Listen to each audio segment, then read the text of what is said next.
여러분들 오늘 본문 두 구절 읽었는데 어떤 생각이 드세요? 막 힘이 솟으세요? 아니면 야 이거 어떻게 하라는 생각이 드시나요? 저는 본문을 준비하면서 후회했거든요. 야 이거 어떡하지? 어떻게 말씀을 전해야 되지? 라는 생각이 먼저 들었습니다. 오늘 말씀 여러분 감동의 내용이 전혀 아니에요. 오늘 좀 교리적인 거고요. 좀 굉장히 딱딱합니다. 그래서 졸릴 수 있어요. 졸릴 분들은 주무십시오. 예, 저는 이 본문을 준비하면서 무력감에 빠졌습니다. 왜냐하면 제가 전에 모르던 말씀은 아니에요. 말씀은 아닌데 과연 이 말씀을 어떻게 나눌까? 제가 2주 동안 재직들을 향한 말씀을 제가 나눈다 카톡에 전해드렸잖아요. 그래서 어쨌든 이 말씀을 여러분들께서 어떻게 받아들인지 저는 모르겠습니다. 그런데 먼저 배경을 말씀드리면 이 오늘 이제 두 명한테 바울이 쓴 편지거든요. 먼저 디모데하고 디도입니다. 디모데, 디도가 누구냐면 나중에 바울의 뒤를 이어서 교회 공동체를 이끌어갈 사람들이었습니다. 근데 이 두 명의 공통점이 뭐냐면 둘 다 유대인이 아닙니다. 디모데는 엄마는 물론 유대인이었고요. 근데 아빠가 이방인이었습니다. 헬라인이었고 디도는 엄마 아빠가 다 헬라인이었습니다. 이방인이었어요. 그러니까 이들은 어릴 때부터 말씀 교육을 받은 게 아니에요. 그러니까 중간에 예수를 믿었고 물론 디모데는 엄마가 유대인이었으니까 유대인은 아시겠지만 엄마가 유대인이고 아빠가 유대인이 아니면 유대인으로 여러분 인정해 줍니다. 그러나 엄마가 유대인이 아니고 아빠가 유대인이면 받아주지 않아요. 이유는 한 가지입니다. 말씀 교육은 유대인들은 엄마로부터 시작됩니다. 아빠들은 약간 좀 소외됐죠. 근데 그럴 수밖에 없는 게 엄마들이 가장 가까이 있고 가장 밀접하게 아이들과 있기 때문에 옛날에는 엄마들, 지금 유대인들은 그렇게 치부를 합니다. 말씀 교육은 엄마들이 하는 거야. 엄마들이 신앙을 가르치는 거야. 그러면 아빠 뭐 하냐면 이 아이들을 데리고 직접 삶을 통해 증거합니다. 예를 들면 봉사활동을 할 때 이들은 혼자 가지 않고 항상 자녀들과 같이 움직입니다. 그러니까 보여주고 나타나는 것이 아버지의 역할이었고요. 엄마는 이 말씀의 교육을 훈련시키는 겁니다. 그래서 이 두 명의 공통점은 100% 유대인이 아니었습니다. 그러면 이때 여러분 시대를 잘 아셔야 돼요. 오늘 바울이 디모데와 디도를 제자로 삼은 것은 바울은 하나님이 다메섹에서 부르실 때에 유대인을 향한 복음 사역자가 아니었고요. 이방인들을 위한 복음 사역자였다는 겁니다. 그러니까 이들은 순수하게 유대인들에서 복음을 전하기보다는 하나님을 전혀 모르는 사람들한테 복음을 전했습니다. 그리고 이때는 유럽 전체가 로마의 지배를 받았잖아요. 근데 로마 그때가 성적으로 굉장히 타락했고요. 굉장히 음란한 시대였고요. 타락된 나라였습니다. 그래서 그 나라의 지배를 받다 보니까 모든 지역들이 영향을 받았습니다. 그러니 이제 바울이 유럽과 아시아 쪽에 교회를 세워나갈 때에 보세요. 자, 그럼 교회가 세상이 믿는 다른 타 종교와 뭐가 다를 것인가? 라는 겁니다. 이런 고민이 되었겠죠. 그러다 보니 이제 바울이 삶을 떠날 때 자기 제자들 디모데와 디도한테 그 너희들이 교회의 지도자로서 어떻게 교회를 세워갈지에서 그 기준을 준 겁니다. 그러니까 굉장히 여러분 엄격합니다. 왜 엄격하냐? 말씀드리지만 2000년 전에 로마의 어떤 지배를 받고 또 타 종교의 지배를 받고 있던 그 시대에 교회 공동체가 어떻게 갈 것인지 바울은 고민을 했고 그 고민을 가지고 이 제자들한테 교회는 이렇게 서가야 된다는 것을 분명하게 전해준 이 서신이 바로 디모데, 전후서고 디도서라는 사실입니다. 그런데 제가 본문을 준비하면서 느낀 게 뭐냐면 지금 이 시대가 2000년의 시대와 다를 것이 없다는 겁니다. 더 타락됐고요. 교회 공동체 안에 있는 저를 비롯한 목사를 비롯한 많은 재직들이 사명감을 잊어갔습니다. 그리고 자신들이 그저 예수님 앞에 그냥 교회 나간다는 것만 생각했지 내가 하나님의 사람으로서 집사로서 권사로서 장로로서 목사로서 어떻게 살아갈지에 대해서 고민하지 않고 있습니다. 그리고 알고는 있지만 그걸 가지고 삶을 통해서 어떻게 예수 그리스도를 증거할 것인가 또 내가 이 세상에서 이 교회 공동체의 한 일원으로서 그들한테 어떻게 예수 믿는 사람으로서 내가 살아갈 것인가 라는 부분에 대해서 우리가 이 시간 동안 다시 한번 여러분들 고민하시고 여러분 우리가 함께 나누기를 소망합니다. 제가 오늘 이제 20가지를 추려서 말씀을 드릴 건데 말씀드리지만 약간 교리적이고 딱딱할 수 있습니다. 하지만 이것은 우리가 반드시 20가지 전체를 지켜갈지 아니면 한두 가지밖에 지켜갈지 모르겠지만 바울이 우리들에게 오늘 하시는 말씀이에요. 하나님께서 교회는 재직들은 이러한 삶을 살아가야 된다는 겁니다. 이렇게 가야 된다. 그럴 때 이 교회가 세상과 구별되어지고 이 교회가 거룩한 존재로서 버텨나갈 수 있는 존재 이유가 된다는 걸 우리에게 말씀하시는 거예요. 자, 먼저 20가지 중에 1번은 뭐냐면 재직들은 여러분 책망할 것이 없어야 된다고 말씀합니다. 오늘 디도서 한번 1장 6절 7절을 한번 다시 한번 읽어볼게요. 6절 먼저 읽어보겠습니다. 시작. 책망할 것이 없고, 여기까지 읽겠습니다. 먼저 책망할 것이 없어야 됩니다. 그리고 또 한 구절 읽겠습니다. 사도행전 6장 3절입니다. 195쪽입니다. 사도행전 6장 3절입니다. 195쪽. 자, 읽겠습니다. 오늘 디모데후서하고 디도서를 껴놓으셨으면 좋겠어요. 자, 사도행전 6장 3절 읽겠습니다. 시작. 형제들아, 너희 가운데서 성령과 지혜가 충만하여 칭찬받는 사람을 7을 택하라. 우리가 이 일을 그들에게 맡기고 라는 말씀이 있습니다. 성령과 지혜가 충만하여 칭찬받는 사람, 그리고 아까 디도서에서는 책망할 것이 없는 사람. 그럼 이 두 가지 공통점이 뭐냐면 우리 교회 공동찬에서 바라보는 재직이 아니라 교회 밖에서 바라보는 재직들의 모습이라는 거예요. 교회 밖에서. 교회 밖에서 우리를, 예수를 모르는 사람들 우리를 바라볼 때보다 책망할 것이 없어야 된다는 겁니다. 여러분 굉장히 부담스럽습니다. 그러나 성경은 우리들이 할 수 없는 일들을 여러분 기록해 놓지 않았습니다. 그렇기 때문에 사도행전 1장 8절에서 예수님이 제자들에게 사역을 맡기실 때에 그들에게 너 무조건 나가서 복음을 전하고 하나님을 감당해라고 하시지 않고 너희들은 먼저 준비해, 기도해야 되는데 왜 기도해야 되는가? 사도행전 1장 8절에서 성령을 받으라고 말씀합니다. 성령 충만해라. 우리가 지난주 말씀에서 여호수아가 자기가 인생이 얼마 남지 않았을 때 가나안 땅에 정착해서 남은 12지파 때 외쳤던 소리와 동일합니다. 그는 하나님 앞에 영광을 바라보았고 그 영광을 이스라엘 리더들한테 전했죠. 그러니까 이스라엘 백성들 모두 부른 게 아니라 재직들을 모아놓고 말하는 거예요. 여러분, 당신들은 말씀에 충만해야 됩니다. 그러면 구약의 말씀의 충만은 신약에서 뭐냐? 성령 충만입니다. 책망을 어떻게 안 받을 것인가? 우리 힘으로 가능하지 않습니다. 성령은 분명 우리들에게 말씀하십니다.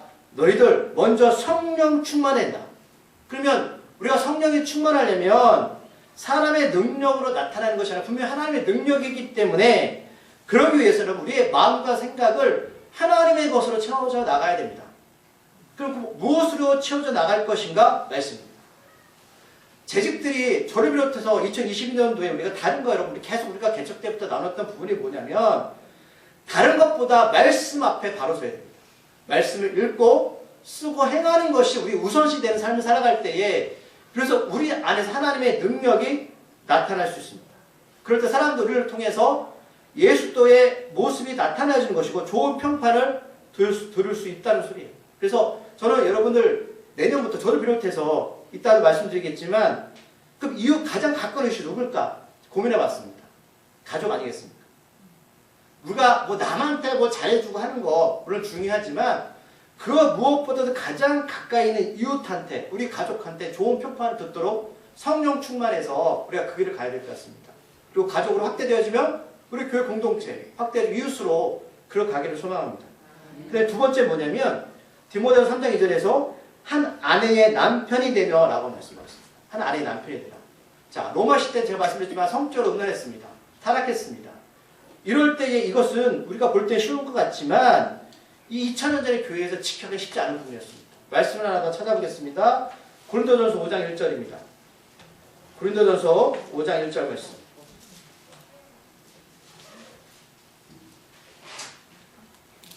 (267쪽입니다) 고린도서 5장 1절 말씀 읽겠습니다. 시작. 너희 중에 심지어 음행이 있다함을 들으니 그런 음행은 이방인 중에서도 없는 것이라. 누가 그 아버지의 아내를 취하였도다 하는도다. 자, 고린도 교회 안에 음행이 있었는데 어떤 음행이 있었냐면 쉽게 말하면 아버지가 자기 친엄마가 아니라 여러 명의 아내를 뒀겠죠. 그때는. 그러면 그 아내를 취했다는 거예요. 이런 말도 안 되는 일이 벌어졌다는 거예요. 근데 지금도 물론 우리가 이런 일들은 벌어지지 않겠지만 한 아내의 남편이 된다는 단순하게 내가 누구를 뭐 어디 가서 살림을 차렸다 죄송하지만 그런 표현보다도 우리가 한 아내의 남편이 됐다는 것은 정결함을 지켜야 된다는 것이죠. 그럼 정결함이 뭐냐면 정결함이 시작하면 마음부터 시작되는 겁니다. 내가 마음으로부터 예수님이 네가 마음으로부터 누구한테 음욕을 품는 것도 간음이라고 말씀하셨거든요. 재직이라는 것은 내가 하나님 앞에 바로 서도록 하는 것인데 그 정결함의 기준이 가정을 지켜가야 된다는 겁니다. 가정을 지켜갈 때 이것들이 되지 않으면 하나님 나라의 가장 기본이 되는 것이 가정인데 가정이 깨질 수가 있습니다. 한 아내의 남편으로서의 정결함을 유지해가는 것이 필요합니다. 두 번째는 그러면 여러분 아내는 괜찮다는 소리는 아니죠. 아내 동일합니다. 세 번째는 절제입니다. 절제하며 절제가 오늘 보니까 과도함, 열정, 소란함, 혼란함과 구별되는 균형 잡히고 자제할 줄 아는 태도를 말합니다. 자제할 줄, 균형 잡힌 것을 말합니다. 예를 들어 우리가 먹는 것도 절제해야 되고요. 그럼 기도도 절제입니다. 헌신도 절제가 필요하고요. 그러면 신앙도 절제가 필요하다는 거예요. 하나님 우리한테 맹목적으로 모든 것을 다 버리고 오라고 말씀하신 게 아니라 절제 가운데 신앙을 지켜가, 균형 있는 신앙을 지켜라고 말씀하신 거예요. 그러니까 하나님의 능력이 삶의 전반부에서 나타나는데 이게 다른 말로 표현하면 조화입니다. 조화. 여러분 우리 군대 가신 분들 아시겠지만 군대 가면 처음에 뭐 하면 제식훈련 하거든요. 제식훈련이 뭐냐면 손과 발을 맞추는 겁니다. 그래서 훈련이 끝나면 엄마 아빠들 앞에서 그 제식훈련한 모습을 보여줘요. 그런데 처음에는 개판입니다. 이리 가는 놈 저리 가는 놈 별놈이 다 있습니다. 손발이 맞아야 되는데 안 맞아요. 그런데 시간이 갈수록 그게 어떻게 맞춰지냐면 내가 옆에 사람을 봐야 되거든요. 행과 열을 보면서 내가 아무리 잘해도 옆에 있는 사람들을 보면서 맞춰갈 때 제식이 된다는 거예요. 그러니까 재직이란 뭐냐? 내가 무엇을 하나 잘한다 할지라도 그 잘함을 가지고 무조건 앞으로 돌진하면 안 되고요. 옆에 있는 사람들의 균형을 잡아서 절제있게 가야 된다는 거예요. 그럴 때 바로 교회 공동체가 올바로 할 수 있거든요. 그게 포용의 논리입니다. 옆에 있는 사람을 우리가 잘 봐주는 것. 이게 절제입니다. 네 번째는 신중함입니다. 신중함의 뜻을 원해보니까 선하게 행동하는 것, 조심성 있는 것을 말합니다. 자, 우리가 선하게 행동하는 것, 착하게 사는 이게 아니라 조심성 있는 것을 말합니다. 어떤 관계 속에서 조심스럽게 상대방을 어떻게요? 관계를 맺는 것을 말합니다. 로마서 12장 3절에 보면 이런 말씀이 있어요. 마땅히 생각할 그 이상의 생각을 품지 말고 지혜롭게 생각하라. 그러니까 거기서 신중하다는 뜻과 지혜로운 뜻은 여러분 같은 뜻이에요. 그러니까 우리가 교회를 할 때 또는 어떤 사람을 만날 때에 사람마다 다를 수 있잖아요. 그러니까 신중하게 조심성 있게 지혜롭게 그 사람과의 관계를 유지하라는 거예요. 내가 아무리 그것이 맞다 할지라도 상대방이 약간 그런 부분에서 이해를 못하거나 약간 그런 부분에서 신앙적으로 미숙해서 이렇게 다가오면 좀 지혜롭게 조심성 있게 대하라는 겁니다. 우리가 어떤 모임에 단체에 있을 때 제가 이제 지난주에 어떤 분을 만났는데 이분이 이제 상처를 교회에서 굉장히 많아서 교회를 떠났어요. 그 자기가 그러더라고요. 내가 문제가 있는 것 같아요. 물론 집사님 문제가 있을 수도 있겠죠. 근데 얘기를 들어보면 사람들이 어떤 관계 속에서 만날 때에 이게 신중하고 조심스러운 것이 아니라 세상에 있는 것 똑같은 걸 끌어와가지고 얘기를 해요. 그러니까 그 안에서 새신자들이 살아남아야 되는데 이것들이 안 되는 거죠. 여러분 피스메이커라는 얘기 들어보셨지만 이 중재하는 사람이 필요해요. 중재, 지혜를 가지고 그 안에서 중재를 해야 되는데 그 역할들을 오래 믿었음에도 불구하고 공동체 이루어지지 않는 거예요. 그다음 다섯 번째 뭐냐면 단정하며 존경할 만하며입니다. 이 단어를 원래 뜻이 뭐냐면 정돈하다, 꾸미다, 장식하다인데 그러니까 그럼 이게 외적으로 꾸미는 거냐 이게 아니라 우리의 생활 태도를 말합니다. 우리가 생활 태도 어떻게 해요? 살을 행동이 우리가 잘 정리하며 나아가는 겁니다. 우리의 삶의 모습들이 남들이 봤을 때에 우리 생활 태도가 정돈돼야 됩니다. 그럼 우리가 주일날 올 때에 왜 깨끗한 옷을 입고 와야 되나요? 우리가 헌금을 드릴 때에 그냥 주머니에 꺼내지 않고 하나님께 미리 준비해야 됩니까? 이런 모습을 말하는 겁니다. 단정해야 된다. 존경해야 된다는 거예요. 좋은 옷이 아니라 우리가 하나님 앞에 성령을 모신 사람일수록 단정한 모습으로 사람을 대하고 이렇게 꾸미고 정돈하는 모습이 삶의 태도를 통해서 나타내야 된다는 거예요. 우리가 어떤 사람은 뭐예요? 정신이 없고요. 막 삶에 보면 이게 도대체 예수 믿는 사람인지 뭐 술집에서 만나고 어디서 만나고 정돈되지가 않아요. 이런 모습은 안 돼요. 그래서 우리가 어떤 자세나 어떤 위복에서부터 이런 것들이 필요하다는 소리죠. 그 다음에 여섯 번째 보면 나그네를 대접하라. 나그네를 대접한다는 겁니다. 그래서 이게 근거가 어디냐. 레위기 19장 33절 34절이 있는데 말씀의 배경이거든요. 타국인이 너희 땅에 우거하여 함께 있거든 너희는 그를 학대하지 말고 너희와 함께 있는 타국인을 너희 중에서 나은 자같이 여기며 자기같이 사랑하라. 그럼 이게 그냥 어떤 말씀만 보면 그럼 난 도와주라는 얘기 아니야. 여러분 그 뜻이 아니라 보세요. 우리가 남을 도와줄 때 자기 것이 안 아까운 사람이 있습니까? 목사님 어떤 사람은 가진 게 많으니까 그렇죠. 아니 절대 그렇지 않아요. 제가 목사님들 얘기를 들어보면 여러분 많이 가졌다고요. 남을 도와주는 게 아니고요. 없다고 남을 또 도와주는 게 아니에요. 없고 있으니 문제가 아니에요. 그렇지가 않다라는 거예요. 교환에 보면 저 사람은 정말 힘든데요. 이 베품이 존경할 만하다는 거죠. 제가 양을 말씀드리는 게 아니에요. 목사님 볼 때는 저 집은 정말 힘들어. 그런데 이게 그 손길이 선행으로 베푼다는 거예요. 물론 부자들이 내놓은 양보다 작겠죠. 하지만 목사님들이 바라보는 거는 그 마음이잖아요. 내가 무엇을 내놓을 때는 기준이 뭐냐면 이것은 내 게 아니죠.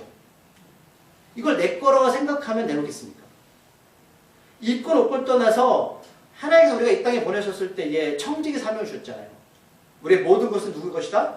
하나님의 것입니다. 고백하십니까?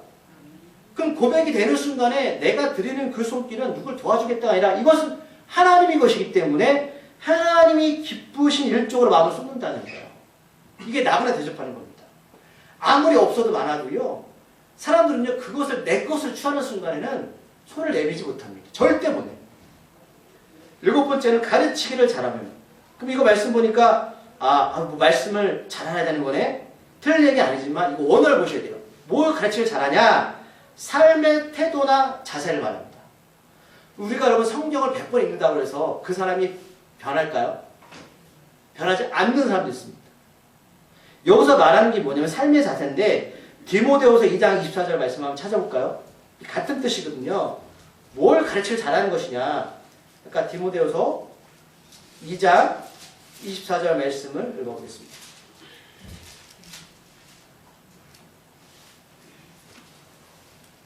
디모데후서 2장 24절 찾으셨나요? 읽겠습니다. 시작. 주의 종은 마땅히 다투지 아니하고 모든 사람에 대하여 온유하며 가르치기를 잘하며 참으며. 여러분 여기서 목사님만 말하는 게 아니에요. 주님의 제자들 어떻게 한다? 마땅히 다투지 아니하고 모든 사람에 대하여 온유하고 가르치기를 잘하며 참으며. 이게 바로 가르치는 겁니다. 그러면 이게 원체는 어디서? 말씀을 통해서 오는 거예요. 내 안에서부터. 이게 바로 가르치기를 잘하는 삶의 태도를 말합니다. 이게 재직의 모습입니다. 자, 그럼 여덟 번째 뭐냐면 술을 즐기지 아니하며. 그래서 술 취하지 말라라고 말씀하고 있죠. 성령 충만해라. 제가 술도 말씀드렸지만 취한다는 게 뭐냐면 내 것으로 만든다는 거예요. 내 것으로. 그러니까 이게 단순하게 목사님 저는 술을 안 먹으니까 뭐 저는 술 충만한 거 그 소리가 아니라 성령과 술 취함 비슷하니까 말하는 건데 이런 말씀 있잖아요. 그러면 여러분 도박을 하지 말라고 교회에서 가르치면 그럼 여러분 명절 때 고집도 하지 말아야 돼요? 그 의미가 아니고요.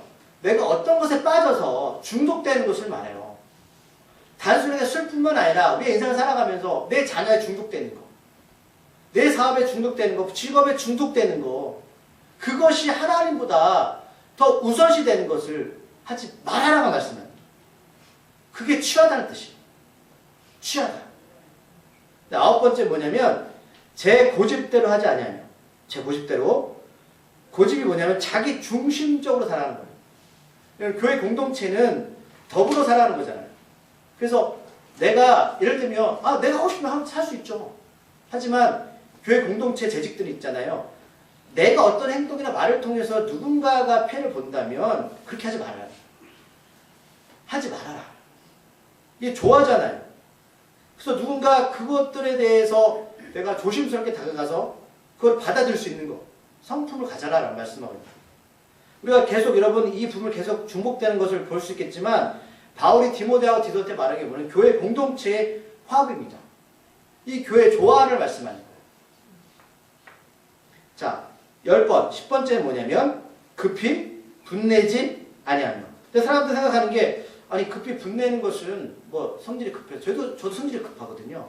근데 그 뜻이 아니라 이게 또 깊게 들으면 뭐냐면 급히 분내는 습관이 어디부터 오는가라는 거예요. 내가 왜 울긋불긋하지? 저를 보니까 이게 대부분 사람들이 과거의 원한들이 내 분노가 아직 해결되지 않는 상태에서 나온답니다. 과거의 어떤 일들 가운데 그것이 분노가 독설로 나오고요. 독설이 관계의 파괴를 갖고 온다는 거예요. 하나님 뭘 말씀하냐면 네가 급히 분내는 것들은 아직도 하나님 관계에서 뭔가 속에서 상처가 치유되지 않았다고 말씀해요. 그래서 재직들은 이 과정 가운데 하나님 관계에서 이것을 신뢰하고 맺고할 때 그것들이 어떻게 해결될 수 있다고 말씀해요. 급히 어떻게 분내지 말아라. 어떤 관계 속에서. 그 다음에 11번째. 구타하지 아니한다. 그러면 구타는 우리가 보면 나무 가서 때린다. 우리 구타지만 처음에 구타가 어디서 시작되는 줄 아세요? 계속 반복되는 건 하나 마음과 생각입니다. 그리고 마음과 생각이 뭘로 나올 거예요? 언어로 표현돼주고요. 언어가 행동으로 나오는 겁니다. 그러니까 우리 내면에서 해결되지 못한 것, 하나님과 해결되지 못한 것들이 그냥 교회에 나왔지만 이것들이 자꾸만 마음과 생각을 자리 잡고 있으니까 언어와 폭력으로 이루어진다는 거예요. 그러니까 이것들을 정리하셔야 된다니까요. 저를 비롯해서. 12번째, 다투지 아니하며. 그럼 이게 다툼을 멀리하는 성품은 뭘까요? 평화를 가져오는 거죠. 화평을 이루는 거잖아요. 이 마태복음 5장 9절에 보면 뭐라고 말씀하고 있냐면 하나님의 아들로 불리는 사람이 어떤 사람들이냐면 화평을 이루는 사람이라는 거예요. 하나님의 아들이 뭐냐? 화평을 이루는 사람이다라는 거예요. 그럼 다시 이건 또 강조되는 건데 다툼의 시작이 어디서 올까요? 내 마음에 들지 않는 거예요. 내 생각과 맞지 않는 건데 그런데 이런 것들이 과연 이게 하나님의 교회인데 목사도 마찬가지지만 제가 하나님 앞에 계속 기도하는 부분이 뭐예요? 야 김 목사 그건 내 생각이지. 하나님의 자녀가 하나님의 교회면 하나님께서 그 부분을 해결하실 거 아닙니까? 우리가 기도하고 하는 이유는 우리의 혈기나 우리의 생각들을 내려놓는 게 아니라 하나님 이 과정 속에서 무엇을 나타내시는지 바라보면서 그 소망을 살아가는 게 우리 몫이거든요. 13번째입니다. 관용합니다. 관용하며. 이게 뭐냐? 남의 잘못을 너그럽게 받아들여거나 용서하는 겁니다. 우리가 어떤 압박을 받아 스트레스를 받잖아요. 그러면 때로 마음에 들지 않는 것들을 강요하거나 서로의 의견으로 공정히 일을 논의할 때 난 너랑 맞지 않아. 그럴 때 그 사람의 그 생각과 마음 품어주라는 거예요. 관용해줘라. 왜? 말씀드렸지만 이 일은 사람 일은 하나님 일이거든요. 그럼 하나님께 맡기고 하나님께 해야 되는 것인데 자꾸만 우리의 모습이 나가면 관용할 수가 없는 거죠. 관용해라. 14번째. 돈을 사랑치 아니하며. 그럼 돈은 사람에게 정말 편의를 제공해주죠. 그렇죠? 예수님께서는 이렇게 말씀하셨어요. 마태복음 6장 21절 잘 아시는 말씀. 내 보물이 있는 그곳에는 내 마음도 있다라고 지적하셨어요.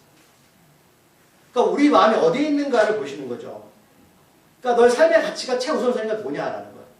돈을 벌어도 주님을 위해서, 건강도 주님을 위해서 이렇게 살아가야 되는 것이 우리가 모습이죠. 세상에 끌려가는 인생이 아니라 세상을 이끌어가는 사람이 돼야 되는데 돈에 끌려가다 보면 여러분 거기다 가다가 망할 수가 있습니다. 15번째. 자기 집을 잘 다스리며. 사람에 대한 평가의 척도를 교회 재직들 가운데 이 2000년 전에 바울이 디모데와 디도한테 말하는 거예요. 재직들의 평가는 그의 가족이다라는 거예요. 그 재직이 남편이나 아내나 자녀한테 저도 굉장히 좀 찔리지만 인정받는 사람이 바로 지도자 역할을 할 수 있다는 거예요. 반항적인 아들을 제어하지 못한 엘리세상 아시죠? 부양해. 그러니까 엘리세상들이 하나님의 뜻을 어겨서 지 마음대로 했어요. 그때 막 주변에서 얘기했는데 엘리세상이 아들이 너무 귀해가지고 제재를 하지 않습니다. 결국은 다 죽죠. 그 다음에 다윗 아들 압살롬. 압살롬이 잘못을 했거든요. 그러면 불러다가 채찍질을 가야 되는데 그냥 뒀어요. 그러니까 부모로서의 역할을 제대로 감당할 수 있는 사람을 재직을 세우라는 거예요. 스스로 가정이라는 작은 하나님 나라에 그분이 통치 안에 임하는 것들을 우리가 이 가정부터 시작하지 않으면 교회로 확대될 수가 없습니다. 확대될 수 없습니다. 그래서 다음 세대들이 여러분 교회를 떠난 이유들을 물어보면 그래요. 왜 교회 안 다니냐고. 그런데요. 우리 엄마 아빠는 교회에서만 직분자예요. 우리 엄마 아빠는 교회에서만 목사님이고요. 교회에서만 권사님이에요. 16번째는 외인에게서도 선한 증거를 얻어라. 그러니까 밖에 있는 사람들을 볼 때에 아주 정돈되어지고 은혜 가운데서 훌륭하게 자기를 돌아보면서 단정하게 행동할 수 있는 사람을 말해요. 이걸 함축은 뭐냐면 영적 일꾼은 세상에도 책임을 가진 자들입니다. 그러니까 교회 안에서만 너희들이 재직자로 살지 말고 교회 세상에 나가서 어떻게요? 책임 있는 행동을 하는 거예요. 책임 있는 삶을 살아라 라고 말씀하고 있습니다. 굉장히 지루하실 거예요 지금. 저도 이렇게 말씀 전하지만 전혀 감동이 없는 말씀 아니에요. 이제 7번째, 선을 좋아하며 그럼 이 선의 기준은 사람이 아니라 예수님입니다. 예수님이 절대 선이죠. 그래서 성경은 선으로 악을 갚으라고 이기라고 말씀하셨는데 사람들은 그래요. 그럼 내가 저들이 나한테 악을 가했는데 내가 뭐 착하냐. 그게 아니라 예수님만이 그 일을 이길 수 있다는 소리예요. 예수님이 너의 기준을 삼아라 랍니다. 예수님의 권능, 이름의 권능으로 이겨라 라고 말씀하고 있어요. 18번째, 위로하라. 불의가 범람한 세상 가운데서 이렇게 사는 게 옳을까요? 그 사람들 제가 강조해 뭐냐면 사람들이 이런 얘기하면 계속 이런 그 세대가 당해가지고 착하게 생각하는데 그게 아니라 우리가 구약을 수혈에 배웠지만 이롭다는 표현은 그거예요. 아브라함이 아들이 없을 때 하나님이 그를 이끌고 밤에 장막으로 나가서 하늘의 별을 바라보면서 그 별 가운데 말씀하셨잖아요. 너 후손을 저 별같이 많게 할 거야. 그때 하나님 뭐로 말씀하셨냐면 아브라함이 하나님을 믿으니 하나님이 그를 의인으로 여기셨다고 말씀하고 있어요. 그럼 아브라함이 뭘 믿었냐는 거예요. 그가 무슨 선을 했습니까? 아브라함이 믿은 게 뭐냐? 하나님의 약속이었어요. 그럼 약속이 나중에 누구다? 예수님이에요. 우리가 이렇게 되는 것은 예수 그리스도를 붙잡고 가라는 거예요. 삶 가운데 예수를 붙잡고 살아가라 라고 말씀합니다. 그 다음에 19번째는 2가지 남았습니다. 거룩하며입니다. 거룩하며. 이거 사람들이 착각한다. 이게 거룩하니까 내가 어떻게 돼야. 그래서 이 교회마다 장로님들이 뒤를 할 때 거룩하게 하죠. 창세부터 이제 요한이 이렇게 훑잖아요. 그러면 성막, 광야 성막 아시죠? 성막. 그러면 성막 텐트를 어디다 쳤습니까? 광야에 쳤어요? 그러면 여러분들이 광야를 행진하다 하나님이 멈춰 그랬을 때에 어디가 거룩한 곳이냐? 땅이 거룩한 게 아니고요. 성막이 쳐지는 그것이 거룩한 땅이 되는 거예요. 우리가 세상 가운데 가서 우리가 성전을 모신 곳이 우리 사는 우리잖아요. 그렇죠? 예수를 모신 사람들이 가는 그곳이 뭐다? 거룩한 장소가 되는 거예요. 하나님이 임재하는 그곳이 바로 거룩한 곳입니다. 그래서 사명자는 뭐냐? 성령을 품고 세상에 나가서 여러분 텐트를 치셔야죠. 광야에. 여러분들 있는 그 자리에 광야에 텐트를 칠 때 그 장소는 어떻게 된다? 거룩한 장소로 변하게 되는 거예요.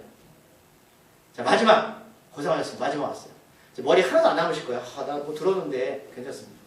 제 주보에 정리해놨어요. 제목만. 자, 마지막 20번째입니다. 새로 입교한 자도 말지니. 이게 뭐냐면 갓 교회에 들어온 사람 재직 세우지 마. 그래요. 새로 입교한 사람이 무슨 능력이 부족해서 그 사람들이 우리보다 덜 배워서 여러분 그게 아니라 여러분 교회 공동체는 세상과 다른 게 뭐냐면 훈련을 받아야 되는 거예요. 말씀으로 기도로. 여러분 군대 가면 있잖아요. 이 싸제불이 빠질 때까지는 좀 걸립니다. 네? 훈련도 받고 또 짬밥도 먹어가면서 해야지 나중에 가면은 이게 몸에서 나오지. 여러분 이게 싸제물이 이게 세상 물이 빠지려면 시간이 필요하다는 거예요.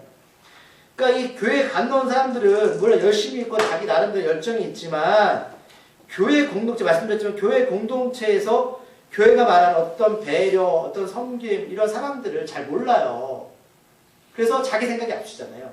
그래서 그런 사람들을 바로 입교한 자들을 세우면 교회에 분란이 일어날 수 있다는 소리입니다. 영적으로.